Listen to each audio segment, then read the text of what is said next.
Have you ever done everything right, planned it all out, prepared for the worst, protected yourself from every way you know how, and you still lie awake at night afraid it won't be enough?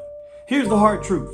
The very thing that you're leaning on to feel safe, whether it's your savings, your strategy, your strength, your status, those things were never built to hold the weight of your fear. And deep down inside, you already know it. And so in this video, we're going to look at one verse, one simple verse that exposes the difference between security that fails and security that never fails. And so by the end of this video, you'll know exactly what you've been trusting to protect you, and you'll know what to trust instead so that the fear stops running your life. I remember sitting in a season where I had done all the planning that a person can do. I had a plan for my finances. I had a plan for my future. I had a plan for my protection. And still, fear found a way in. And I remember thinking, man, if I prepared this much, why am I still afraid? And maybe you felt that same fear.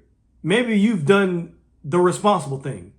You've built your plans, your protections. You built your backup plans for the backup plans.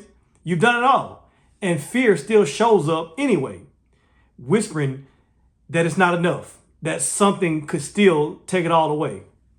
And if that's you, you're not alone. You're not crazy. And so here's what it says in Psalms 20:7. It says, "Some trust in chariots and others in horses, but we trust in the name of the Lord our God."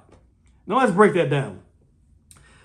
And so this is a Psalm of David, and this is actually David's people kind of saying this.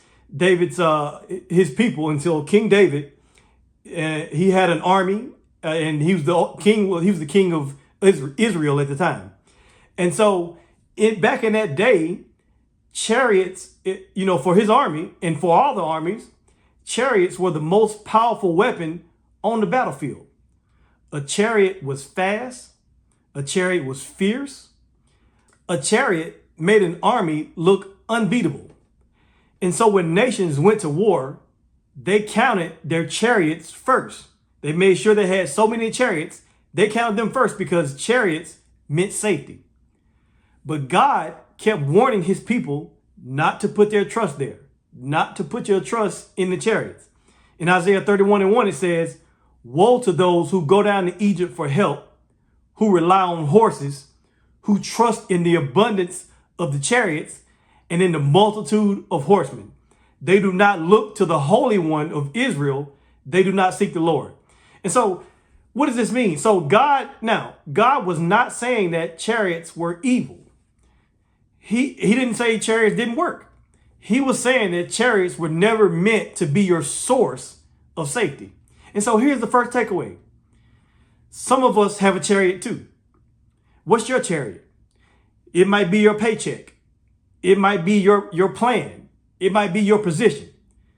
It's something that you're putting all your trust in. And I know it looks strong. It looks reliable. It looks like safety.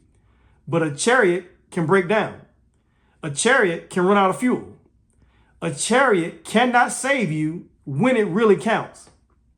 And so that's the first thing that we need to understand, that a chariot is not meant to save you. And so don't put all your trust in whatever your chariot is. And then it talks about horses. And so in the ancient armies, they trusted their horses because horses gave speed, horses gave force, horses gave a nation prestige on the battlefield.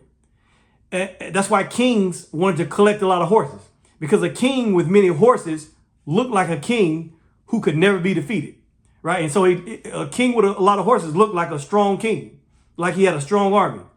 But Psalms 33:17 says, "A horse is a vain hope for salvation. Even its great strength cannot save you." And then in Proverbs 21:31, it says, "A horse is prepared for the day of battle, but victory belongs to the Lord." And so even Israel's own kings were warned in Deuteronomy chapter 17. They were warned not to gather many horses for themselves. That was the instruction to any king that was to come. For any of Israel's king, the direction was, do not collect a bunch of horses for yourself. And so the takeaway here is, horses will get you moving fast, but fast is not the same as safe. And so you can be moving at full speed toward the wrong kind of security. Speed, I know speed impresses people, but speed does not guarantee your protection. So what does this mean? If chariots can't save you and horses can't save you, then what can? That's a good question. Well, it tells us in Psalms 20:7, it says that, but we trust in the name of the Lord, our God. And so the name of the Lord is not just a title. It's not just a name. It's a picture of God's whole character. It means his promises, his power, his faithfulness are all wrapped up in who he is. In Psalms 124:8 says, our help is in the name of the Lord, the maker of heaven and earth.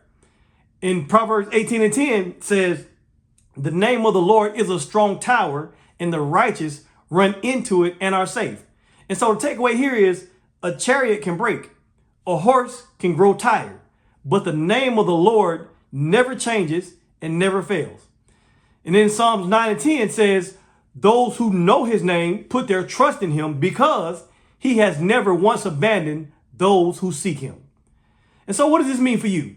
Well, take an honest look at your own chariots and your own horses. What have you been quietly counting on to keep you safe? What have you been putting all your trust in? Is it your income? Is it your plan? Is it your reputation? Right? Is it a title that you got? Like what have you been putting your trust in? Is it your control? Name it. And then take that same trust that you put in that thing and put your trust in the Lord instead. Something more solid, something that's eternal, something that's lasting.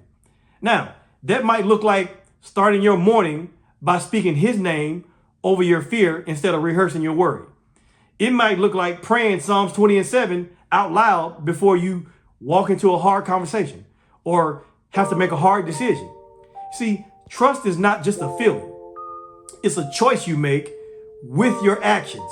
And so this week, I want you to choose on purpose where you're going to put your trust.